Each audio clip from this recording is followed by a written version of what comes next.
Witajcie serdecznie w kolejnym odcinku. Ja mam na imię Bartek i pokażę Wam dzisiaj węzeł, który uratował niejedno życie. Zapraszam.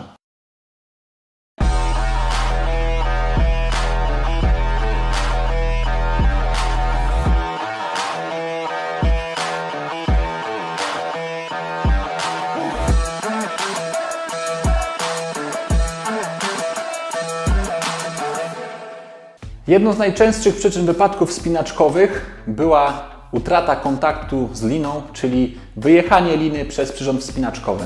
Kiedy opuszczamy kogoś na linię lub sami na niej zjeżdżamy i nie zauważymy, że koniec liny zbliża się do naszego przyrządu, możemy w niekontrolowany sposób przepuścić tą linę i wtedy będzie już za późno, aby tą końcówkę w jakikolwiek sposób złapać i niestety w ten sposób dochodzi do bardzo wielu poważnych wypadków. Więc aby temu zapobiec, we wspinaczce stosujemy zasadę, aby za każdym razem wiązać węzeł na końcu liny. I oto bohater dzisiejszego odcinka, stoper. Pokażę Wam zatem, jak go zawiązać oraz omówię ogólne zastosowanie. Jedną ręką trzymamy za ten krótki koniec, drugą rękę otwieramy i układamy linę na otwartej dłoni po wewnętrznej stronie i robimy jedno okrążenie wokół dłoni i krzyżujemy tutaj po wewnętrznej stronie te dwie liny. W tym momencie ta lina jakby trochę wraca tutaj pod prąd.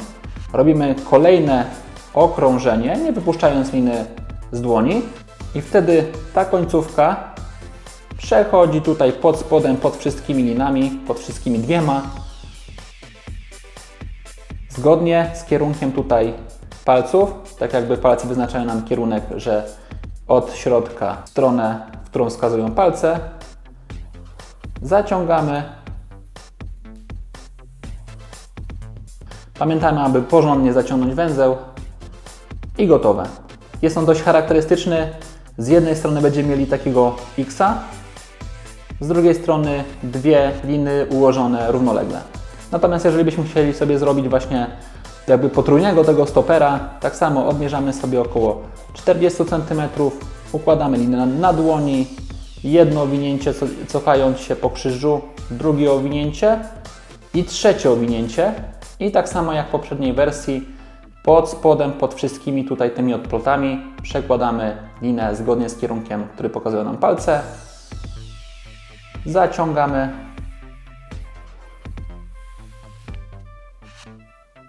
I wychodzi nam wtedy taki potrójny stoper. Jak widzieliście, standardowo robi się tutaj dwa owinięcia wokół liny. Powstaje wtedy tak jakby podwójny stoper. Natomiast w niektórych wypadkach warto stosować stoper potrójny, czyli trzykrotnie owinąć tutaj linę z powrotem. Kiedy mamy linę nową, cienką, dodatkowo z jakąś warstwą hydrofobową, często one są dosyć śliskie, sprężyste na początku, mogą wtedy mieć tendencję do rozwiązywania, do poluźniania. I trzykrotne owinięcie lepiej zabezpiecza przed niechcianym poluzowaniem, rozwiązaniem się tego węzła. Ten węzeł stosowany jest również szeroko w wędkarstwie i tam, kiedy mamy cienkie żyłki, są one dosyć też śliskie. Tam właśnie owija się więcej razy, stąd też właśnie angielska nazwa, czy można powiedzieć amerykańska, bo Amerykanie stosują tą nazwę. Oni nazywają to fisherman, bądź dokładnie akurat jeżeli chodzi o podwójny double fisherman albo triple fisherman, czyli można owinąć 2 lub 3 razy. Standardowo zaś przyjmuje się, że takie podwójne owinięcie jest jak najbardziej wystarczalne. Ten węzeł z powodzeniem również stosuje się do zabezpieczenia innych węzłów, aby się przypadkowo nie rozwiązały. Często możecie zobaczyć, zwłaszcza na zagranicznych kanałach, jak wspinacze zabezpieczają nim powrotną ósemkę po przywiązaniu się. Natomiast tutaj w Polsce panuje taka opinia, że jest to całkowicie zbędne.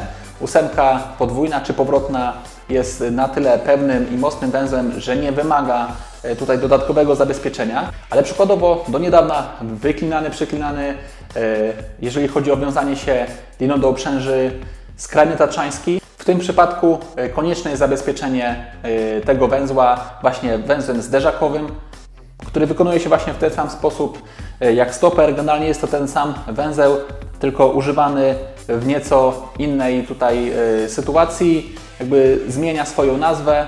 Podobnie jak w przypadku węzła zderzakowego, od którego już się odchodzi, taki stoper zawiązany na jednym i drugim końcu liny działa wtedy na zderzanie, nazywamy to zderzakiem. Węzeł zderzakowy nie będzie omawiany w tym odcinku, ale warto wiedzieć, że stoper może być użyty jako zderzak właśnie do zabezpieczenia węzłów. Jeżeli chcielibyśmy użyć stopera tutaj do zabezpieczenia skrajnego, wtedy tą linę traktujemy tak jak wcześniej mieliśmy rękę, tak jakby to była nasza ręka, czyli musimy dwukrotnie owinąć wokół tej liny, wracając się jakby pod prąd, czyli tworzymy tutaj takiego X-a i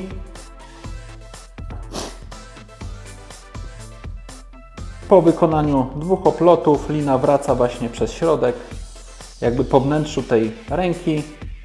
Zaciągamy. Ważne, żeby był ten węzeł jak najbliżej tutaj tego skrajnego. I teraz ten stoper działa jako zderzak do zabezpieczania skrajnego tatrzańskiego. Teraz jeżeli chodzi o stoper, pamiętajcie, żeby robić go zawsze, nawet jeżeli wiecie, że macie linę odpowiedniej długości lub nawet jeżeli jesteście pewni, że dojdziecie do samej ziemi. Chodzi tutaj o to, żeby wyrobić sobie odpowiedni nawyk tego, żeby mieć ten węzeł zawsze na końcu liny, bo kiedy przytrafi Wam się sytuacja, kiedy będziecie myśleli, że tej liny wystarczy, a nie wystarczy, to wtedy ten węzeł może uratować Wam życie. Takich przykładów może być kilka. Może pożyczyliście od kogoś linę, myśleliście, że to 60 to 50, może lina jest przecinana, może droga kluczy trawersuje i mimo, że skała ma 30 metrów w przewodniku, Wy macie 60, to w teorii powinno tej liny wystarczyć. Może się okazać, że tej liny się służyło więcej na prowadzeniu i parę metrów może Wam zabraknąć, albo co również zdarza się w rejonach, gdzie mamy mocniej te skały przewieszone i wtedy często zjazd kończy się poniżej poziomu, którego startowaliśmy. Więc jeżeli będziecie pamiętali, żeby zawsze wiązać stoper na końcu liny, to kiedy taka sytuacja Was zaskoczy, nie zakończy się ona tragicznie, wtedy zawsze można jakoś znaleźć wyjście z tej sytuacji, jakoś tam się poratować, może inni wspinacze będą w okolicy. Natomiast jeżeli tego węzła zabraknie, no to niestety już jest za późno. A w tym odcinku to już wszystko. Dziękuję serdecznie za uwagę. Zapraszam na moje inne social media, do wsparcia kanału na Patronite. Jeżeli odcinek się podobał, zachęcam, żeby zostawić łapkę w górę, zasubskrybować kanał i widzimy się w kolejnym odcinku. Cześć!